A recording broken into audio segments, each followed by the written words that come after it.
hardware. Sistem perangkat lunas atau hardware komputer adalah semua bagian fisik dari komputer yang bisa dilihat dan disentuh secara langsung. Maka yang berperan penting karena tanpa perangkat lunas komputer dan sistem informasi tidak dapat berjalan. Hardware bekerja bersama perangkat lunak atau software dan pengguna firmware untuk mengelola dan langsung informasi yang berguna. Selanjutnya adalah perangkat input. Perangkat input adalah perangkat yang digunakan untuk memasukkan data dan perintah ke dalam komputer. Contohnya yang pertama itu keyboard untuk memasukkan teks dan angka. Yang kedua itu mouse untuk menggunakan kursor dan memilih perintah. Yang ketiga scanner untuk memindai dokumen. Yang keempat itu mikrofon untuk memasukkan suara dan data yang dimasukkan melalui perangkat input akan diproses oleh komputer. Selanjutnya adalah perangkat proses. Perangkat proses berfungsi untuk mengolah data yang diterima dari perangkat input. Perangkat proses utama adalah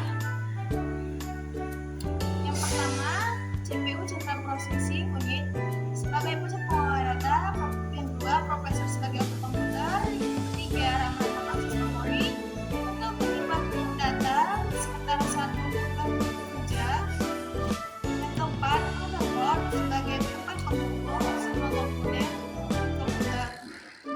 Semakin baik perangkat proses, maka kinerja komputer akan semakin cepat.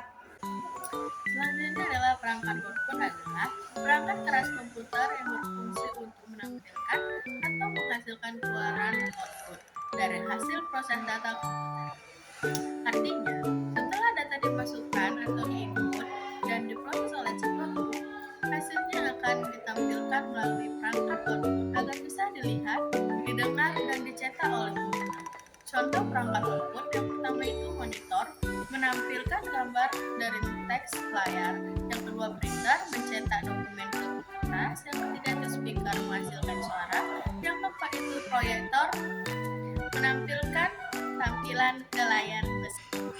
Oke, selanjutnya adalah perangkat penyimpanan adalah perangkat keras komputer yang berfungsi untuk menyimpan data dan informasi yang dapat kembali di kemudian hari.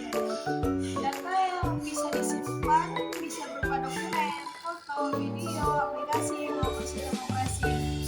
Jenis perangkat penyimpanan yang pertama penyimpanan internal di dalam komputer, hard disk atau HDD, SSD atau solid state drive, penyimpanan eksternal di sebuah komputer.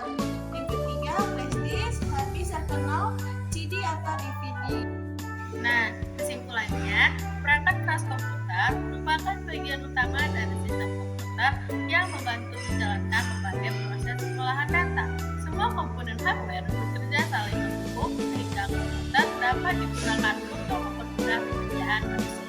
Nah, demikian penjelasan dari kelompok 2.